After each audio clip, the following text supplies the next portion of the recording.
इस टॉपिक में हम डिस्कस करेंगे इम्यूनाइजेशन और वैक्सीनेशन। ठीक है, वैक्सीनेशन जो कि हम लोग अभी कंट्रोल ऑफ बैक्टीरिया पढ़ लेते हैं, तो उसमें एक पॉइंट था कि आप जो है वैक्सीनेशन के ज़रिए भी कंट्रोल कर सकते हैं बैक्टीरिया को।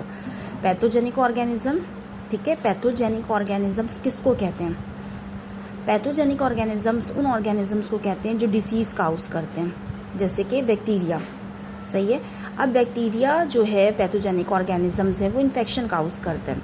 अब उसके लिए जो बॉडी में रेजिस्टेंस होती है कि बॉडी उससे किस तरह से रेजिस्ट कर सकता है, उसको हम क्या कहते हैं? इम्यूनिटी। ठीक है। अब इम्यूनिटी एक तो नेचुरली अल्लाह ताला की तरफ से हमारी बॉडी में इम्यूनिटी होती है। इम्यून सिस्टम हमारी बॉडी में एक सिस्टम है जिसे हम इम्यून सिस्टम कहते हैं। तो उसके ज़रिए इम्यून सिस्टम के ज़रिए जो बॉडी रेजिस्ट करती है, ठीक है, कोई भी पैथोजेनिक ऑर्गेनिजम्स के लिए। अच्छा, अब क्या होता है कि उसके लिए अगर वो किल कर दे तो वो पैथोजेनिक ऑर्गेनिजम्स हमें कोई भी हार्मफुल इफेक्ट काउज नहीं कर सकते।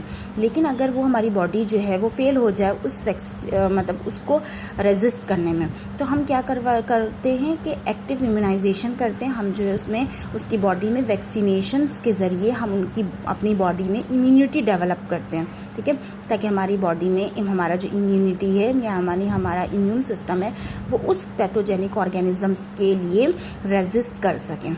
तो ये प्रोसेस क्या कहलाता है? वैक्सीनेशन करवाना। ठीक है, वैक्सीनेशन में हम क्या कर रहे हैं? बहुत सारी डिसीज़ के लिए डिसीज़ को कंट्रोल करते हैं।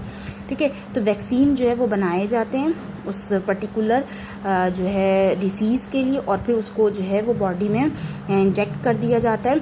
और फिर जब वो ऑर्गेनिज़म हमें दोबारा नुकसान पहुंचाने के लिए हमारी बॉडी में इंटर होते हैं, तो हमारी बॉडी जो उसके लिए, क्योंकि रेजिस्टेंस पावर डेवलप हो चुकी होती है, तो उसको क्या कर सकती है? वो उसको किल कर सकती है।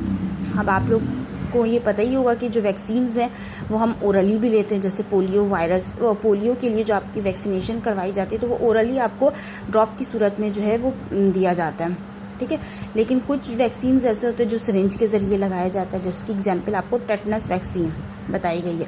तो वैक्सीन जो है वो हम ओरली भी ले सकते हैं और बाय दी सिरिंज भी ले सकते हैं। दोनों तरीके से हम वैक्सीन्स जो है वो अपनी बॉडी में इंटर करते हैं और उससे हमारी अंदर रेजिस्टेंस पावर डेवलप हो जाती है। और वैक्सीनेशन का जो प्रोसीजर है वो बहुत ही इफ़ेक्टिव है और बेनिफिशियल है ह्यूमन बींग्स के लिए। ठीक है, और इससे हम बहुत सारी डेंजरस डिसीज़ से जो है वो हम जो है वो बच सकते हैं, उसको कंट्रोल कर सकते हैं। जैसे मीज़ल्स है, डिप्थीरिया है, इन सारी डिसीज़ से हम बच सकते हैं और अपनी इम्यून सिस्टम्स को हम जो है उसकी रेजिस्टेंस पावर को इंक्रीज़ कर सकते हैं। ओके।